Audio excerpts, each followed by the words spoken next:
Hi, magandang araw sa'yo. Pinapanood mo ngayon itong video dahil marahil ay nakasubok at nakagamit ka na o nakabili ka na ng Sati Barley product sa isa sa partners namin sa team.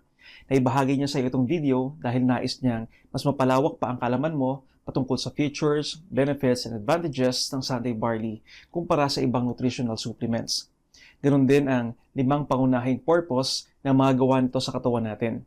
Isa pa sa tatalakayin natin dito sa video ay para sagutin ang kadalasang tanong na paano ba ang tamang pag-inom nito o recommended daily intake. Bago tayo magtuloy sa ating topic, maigi na mapanood mo muna itong clip ng short explainer video patungkol sa your immune system under a microscope para madali mong ma-visualize at maunawaan ang mga ibabahagi ko sa iyo dito sa video. Welcome. Today we're going to take a look at your immune system under the microscope. So what you're seeing on your screen here are a bunch of red blood cells that deliver vital oxygen to our body. The moving cell there is a lymphocyte. That's your immune system. That's what it looks like under the microscope. So its job is to go in between all of these cells in your lymph system and start cleaning up, if you will. What you don't see is that it's swimming in water. That's why we need to drink water when we get sick. What you just saw there is a lymphocyte that's changing direction. That's showing intelligence.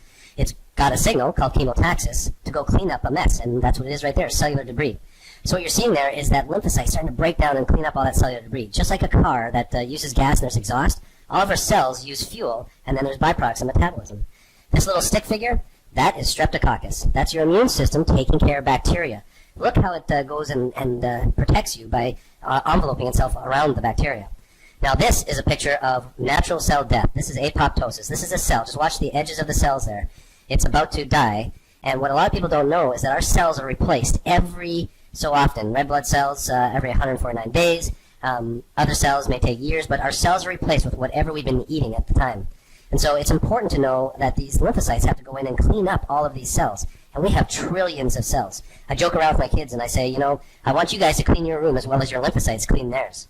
And this is what we see. Trillions of cells being cleaned up. And this is why it's so important to eat a healthy diet with real whole foods, because our cells need those big building blocks, not fake foods that are going to break down and add more work to your lymphocytes. When your immune system gets overworked, then it can't protect you as well. What you're seeing here on the screen is natural cell division, and instead of it dividing properly, you'll see at the middle of the screen, it stays conjoined, and it becomes what's called a binucleated cancer cell. Those two dark circles, those are the nuclei. The lymphocytes that are circled there, those are inside the cancer cell, and that arrow points to the cell membrane, and the lymphocyte on the outside is trying to get in. Watch how it pokes multiple times. We count 7 times it pokes to try and get in. If your immune system is weak, it can't get in. If it's strong, it can get in and start to help to defend against the cancer. And so this is why it's so important to really help keep your immune system strong. What wrecks your immune system? Stress. You can see here that it's gotten inside, and now it's high-fiving the other lymphocytes. We pull the camera back, and we can see that we've now got tissue that's cancerous. Not the size of a tumor yet. This is still under a microscope, but it's tissue. And all those moving things are the lymphocytes. And what you just saw there is implosion from the inside out. This is natural killer cells of your immune system killing cancer, so we put an instant replay on there. This is cancer dying.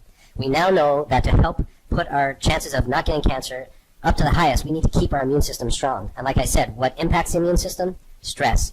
Mental, chemical, and physical stress. When you get sick, what do they tell you to do? Drink lots of water, because those lymphocytes need to be able to swim around and get to where they need to get to. Get lots of rest. That way you have less byproducts of metabolism, so there's less work for the lymphocytes to have to clean up, and it allows for your immune system to recover. And then also, what do they say? Take antioxidants, vitamin C, things like that. Why? Because antioxidants is what feeds your immune system. That's what makes them stronger. So in today's world, we need to avoid the chemical stressors like sugar and fake food, and add things like fruits and vegetables, organic fruits and vegetables, and supplement them with good antioxidant supplements to keep our immune system strong. I hope you enjoyed this video, and please take care of your immune system. Since napanood mo na yung video clip, ano ang mga naging realization mo? Feel free to post, comment dito sa comment section para alam din namin kung ano pang information ang maaari naming maibahagi sa iyo. Alam naman na madami sa atin na ang katawan natin ay may ability to repair and heal itself, o self-healing kung tawagin. Tulad ng paghilom ng sugat sa balat, ganoon din ang pamamaga o sugat sa loob ng katawan natin. Nainiwala ka din ba dito? Based sa napanood mong clip ng short explainer video, para magawa ng katawan natin na makapag-repair at mag-self-heal, mahalaga na mapatibay natin ang ating immune system. Sa pag-unawa dito, mas makikita natin ang halaga ng pag-introduce ng Sati Barley sa katawan natin bilang nutritional powerhouse at malaki ang advantage nito bilang total complete food na pandagdag sa diet natin araw-araw. Bago ko ipaalam ang 5 pangunahing purpose, function at recommended daily intake, may tanong lang ako sa iyo. Tulad ng laging pinapaalala sa atin ng mga medical practitioner, naniniwala ka din ba na para mapatibay natin ang ating immune system, kailangan natin ng consistent supply at i-provide araw-araw sa katawan natin galing sa mga kinakain natin ang vitamins, minerals, amino acids, enzymes at antioxidants. At para mabilis na ma-absorb ang mga essential nutrients na ito ng katawan natin, mahalaga din ba na ma-detox o malinis muna natin at mailabas ang mga naipong dumi na nanatili sa mahabang panahon at hindi dapat na nasa loob ng katawan natin. At para magawa natin ang effective ang cleansing na ito, malaki ang halaga dito ng pagkain ng mga pagkain na mayaman sa fiber at chlorophyll. Tulad ng madami, agree ka din ba dito? Kung oo din ang sagot mo, naniniwala ka din ba na nauubos ang mga ito sa katawan natin? Pag nakaramdam tayo ng pananakit ng ulo, madalas na pagkahilo at panghihina, madalas na panghapdi ng sikmura at hirap sa pagdumi, ganoon din ang pananakit ng mga joints at iba pang uncomfortable na pakiramdam. Senyales ito na may imbalance na nangyayari sa katawan natin. Ibig sabihin, unti-unting nauubos ang mga essential nutrients at kailangan nating isupplement ulit para mabuno ang imbalance na nangyayari. Agree ka din ba na kailangan nating isupplement ang mga ito para maibalik natin ang energy at mabalansi ulit ang imbalance na nangyayari? Itong mga essential nutrients na nabanggit, vitamins, minerals, amino acids, enzymes at antioxidants, ay may malaking role na ginagampanan para mapatibay natin ang ating immune system at mapalakas ang immune defense ng katawan natin. Makapag-function ng tamang ating cells at ang ating katawan sa bawat araw at magawa ng katawan natin na maging effective ang proseso ng detoxification. Ang pagkaubos ng mga essential nutrients na ito mula sa ating regular nutritional diet ay nakakaapekto sa pang-araw-araw nating activities. Pag naubos, ano ang kailangan natin gawin? Kailangan natin ng consistent supplementation. Nang sa gayon ay mapanatili natin ang katawan natin na mag-function ng tama, mapabuti ang kalusugan, maging mabilis ang pag-recover ng katawan at magtuloy-tuloy ang pagbuti ng karamdaman. Nabanggit ko mga ito dahil sa ang Santay Barley ay punong-puno sa vitamins, minerals, amino acids, enzymes at mayaman din ang Santay Barley sa antioxidants. At ang consistent na pag-supplement natin daily ng mga essential nutrients na meron sa Santay Barley kasabay ng tinataglay nitong fiber at chlorophyll ay nakakatulong na mabilis na malinis ang katawan natin at mailabas ang mga toxins. Mas madali sa katawan natin ang mag-absorb ng mga nutrients na pinapasok natin. Mas madali at mas magiging effective ang katawan natin na mag-self-heal. Ngayong alam na natin to, pag-usapan naman natin ang 5 kakayanang maitulong ng Santay Barley sa atin at recommended daily intake para masunod at magawa mo ng tama ang pag-inom nito. Meron itong 5 pangunahing purpose at nagagawa sa katawan natin. Una, may kakayanan ng Santay Barley na mag-maintain ng health ng bawat taong umiinom nito. To support overall health, uminom ng isang sachet o isang scoop anumang oras sa umaga at isang sachet o isang scoop anumang oras sa afternoon. Pangalawa, dahil sa mga essential nutrients na kung saan mayaman ang Santay Barley, may kakayanan din ng Santay Barley na mag-repair ng damaged cells. For cellular repair, para magawa ng katawan natin ito, kailangan ng dagdag na sustansya. Bukod sa naunang nabanggit, magdagdag ng isang sachet o isang scoop, 1 hanggang 2 oras sa umaga, pagkatapos sundin ang unang required intake. At isang sachet o isang scoop, 1 hanggang 2 oras sa afternoon, pagkatapos sundin ang unang required intake. Pangatlo, bukod sa pag-repair ng damaged cells, may kakayanan din ng Santay Barley na mag-remove ng dead cells. By the way, bago natin ituloy yung pang-4, naalala mo ba yung short video na pinapanood ko sa iyo kanina sa unang bahagi nitong video? Kung oo, na-visualize mo ba at nakita mo din ba ang halaga ng mahalagang nutrients sa cells natin? Para mas malinawan tayo, pagkatapos nito, muli mong balikan at panoorin ulit yung clip ng short explainer video. Pabalik tayo. To aid in the removal of dead cells, bukod sa 2 na unang nabanggit, magdagdag ng isang sachet o isang scoop, 1 hanggang 2 oras sa umaga, pagkatapos sundin ang una at pangalawang required intake. At isang sachet o isang scoop, 1 hanggang 2 oras sa afternoon, pagkatapos sundin ang una at pangalawang required intake. Pang-4, dahil sa na-provide natin ang mga mahalagang nutrients na tinataglay ng Santay Barley at napatibay natin ang ating immune system, may kakayanan din ng Santay Barley na mag-replace ng dead cells. For cell replacement and rejuvenation, bukod sa 3 na unang nabanggit, Magdagdag ng isang sachet o isang scoop, 1 hanggang 2 oras sa umaga pagkatapos sundin ang una, pangalawa, at pangatlong required intake. At isang sachet o isang scoop, 1 hanggang 2 oras sa afternoon pagkatapos sundin ang una, pangalawa, at pangatlong required intake. At panglima, dahil sa mga mahalagang nutrients na tinataglay ng Sante Barley, may kakayanan din ng Sante Barley na mag-control at magbalanse ng mga imbalance na nangyayari sa iba pang system sa katawan natin. To ensure the balance and proper functioning of other bodily systems, bukod sa 4 na naunang nabanggit, magdagdag pa ng isang sachet o isang scoop, 1 hanggang 2 oras sa umaga, pagkatapos sundin ang una, pangalawa, pangatlo, at pang-4 na required intake. At isang sachet o isang scoop, 1 hanggang 2 oras sa afternoon, pagkatapos sundin ang una, pangalawa, pangatlo, at pang-4 na required intake. Maaring iniisip mo din, grabe naman, nakakalula naman pala ang dami at ilang beses na pag-take ng Sante Barley. Huwag kang mag-alala. Hindi mo kailangang sundin ang lahat ng nabanggit sa recommended daily intake. Nakadepende ito sa needs at purpose mo. Kung ang purpose mo sa pag-take ay para i-maintain ang iyong health o for prevention at wala ka namang malalang karamdaman tulad ng madami, sundin mo lang itong recommended daily intake ng isang sachet o isang scoop anumang oras sa umaga at isang sachet o isang scoop anumang oras sa afternoon. 2 beses mo lang kailangan mag-take. Isa sa umaga at isa din sa hapon. Ignore mo lang itong iba. Para sa mas effective na pag-absorb ng nutrients, uminom ng Sante Barley Juice 30 minutes bago kumain o pag nakalimutan, maaari mo pa rin itong inumin 2 oras pagkatapos mong kumain. Mahalaga na walang laman ang iyong sikmura. Bukod sa maintenance o para makaiwas sa anumang maaring dumapong sakit, may mga naramdaman ka din bang uncomfortable na pakiramdam at nakakaramdam ka din ba ng imbalance sa katawan? Kung oo, kailangan mong idagdag ito. Dahil sa 2 na ang pinaka-purpose mo kaya mo gustong mag-take ng Sante Barley. Mahalaga na sundin mo itong recommended daily intake. For maintenance and balance, maintain the daily intake ng isang sachet o isang scoop sa umaga at sundan ulit ng isang sachet o isang scoop 1 hanggang 2 oras pagkatapos sundin ang unang required intake sa umaga. At isang sachet o isang scoop 1 hanggang 2 oras sa afternoon pagkatapos sundin ang unang required intake para sa hapon. Muli po, ibig sabihin kailangan mong uminom ng total ng 2 sachet o scoop sa umaga at ganun din sa hapon.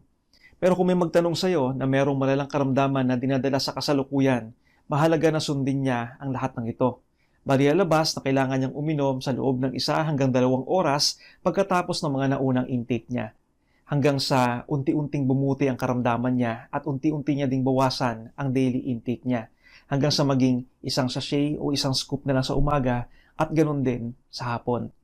Isa pa sa kadalasang tinatanong sa amin ay, nabanggit mo na 1 hanggang 5 sachet o scoop sa umaga at ganoon din sa hapon.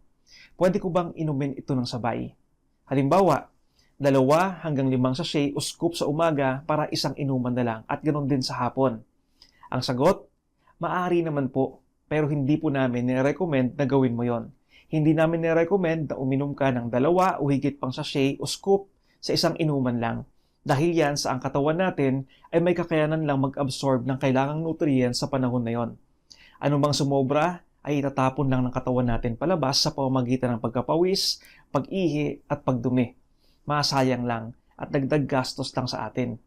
Para mas maunawaan natin, magbibigay ako ng mababaw at simpleng halimbawa tungkol dito para mas madali mo maunawaan. Gamitin natin ang proseso ng pag-aalaga sa mga pasyente ng mga nurse at doktor sa ospital. Kung ikaw may kakilala kang na-confine na dati sa ospital, pag nagbilin si Doc sa mga nurse na nag-monitor sa pasyente na kailangan uminom ng pasyente ng gamot na nireseta sa kanya every 2 hours, every 4 hours, every 6 hours, o every 8 hours, kailangan masunod ito ng nurse at ng pasyente. Napansin mo din ba na kahit nautulog yung pasyente sa gabi o sa madaling araw, ay kailangan itong gisingin ng nurse para painumin ng gamot? Dahil yan sa nag-function ng tama sa katawan ng gamot na nireseta sa pasyente sa mga oras na yon. At after ng ilang oras at natapos ang proseso at function ng gamot sa katawan ng tao ay kailangan itong isupply ulit. At dahil sa reports at data kung nasunod ba ang in-advise ng doktor sa nurse at pasyente, nakabase din dito ang monitoring ng doctors kung may improvement na sa pasyente at kung maaari na itong mag-decide kung pwede nang mailabas ang pasyente sa ospital. Muli po, isa lang itong mababaw at simpleng halimbawa para mas madali nating maunawaan. Isa pang halimbawa, kung ikaw may kakilala kang umiinom ng maintenance na gamot para sa kasalukuyang sakit na dinaranas ng individual, halimbawa, mataas na kolesterol, high blood, o mataas na sugar level. Pag niresetahan siya ng kanyang doktor ng gamot at kailangan nitong inumin ang mga specific na gamot every 6 hours nang walang laman ng sikmura at ang isa naman ay every 8 hours inumin pagkatapos kumain, ay importante na sundin ang advice na ito ng kanyang pasyente. Ang ginagawa ng karamihan, hindi nila sinusunod. Hinahati nila ang resetang gamot dahil mahal daw at para mas makatipid daw sila. Hindi ito dapat gawin dahil kailangan niyang sundin ang in-advise sa kanya ng kanyang doktor. Pag hindi nasunod, maaari itong magdulot ng mas matagal na gamutan, mas matagal na paggaling, o pag na-miss ang mga advice na ito ay maaring magdulot pa ng paglala ng sakit at pagdagdag pa ng mga resetang gamot na siyang kailangang inumin ng pasyente. Nakarelate ka din ba sa simple at mababaw na halimbawa? Ganon din sa pag-take ng Sante Barley. Mahalaga na sundin natin ang recommended daily intake para sa mas mabilis na pag-recover kung meron mang iniindang karamdaman. Kung merong iniinom na maintenance na gamot, napakahalaga na isabay natin ang Sante Barley para ma-provide natin ang mga mahalagang nutrients na araw-araw na nauubos na kailangan ng katawan natin, para mas mabilis tayo makarecover sa kasalukuyang karamdaman at masupplement natin ang mga nutrients na kailangan ng ating katawan para mag-function ng tama at mabigay ang energy na kailangan natin sa araw-araw. Sa pagsabay ng Sante Barley sa ating maintenance na gamot, bukod sa na-supplement natin ang katawan natin ng mga mahalagang nutrients na kailangan nito, makatulong din ang Sante Barley para maprotektahan ang katawan natin sa anumang maaring dumapong panibagong sakit habang nagpapagaling tayo sa kasalukuyang sakit. At pag dumating ang araw na makarecover na at tuluyan ng gumaling, tulad ng naunang nabanggit, mahalaga pa rin na consistent. Consistent nating sinusupplement ng mga essential nutrients ang katawan natin para mabigay nito ang sustansya na kailangan natin araw-araw para makapag-function ng maayos at para protektado tayo sa mga maaari pang dumapong panibagong sakit. Sa pag-take ng Sante Barley sa isang timplahan at sa isang inuman lang sa umaga, at ganoon din sa hapon. Bukod sa na-supplement natin ng mga mahalagang nutrients ang katawan natin at sa tulong ng fiber at ng chlorophyll, makatulong din ito na linisin ang mga naipong dumi at toxins galing sa ibang kinakain natin na pinapasok natin sa katawan natin. Bukod sa ito ay 100% natural, ito din ay certified organic. Ito ang malaking advantage ng pag-take ng Sante Barley kumpara sa bibili ka ng paisa-isa at iba't ibang brand, natural man o synthetic, at iinom ka ng paisa-isang supplement.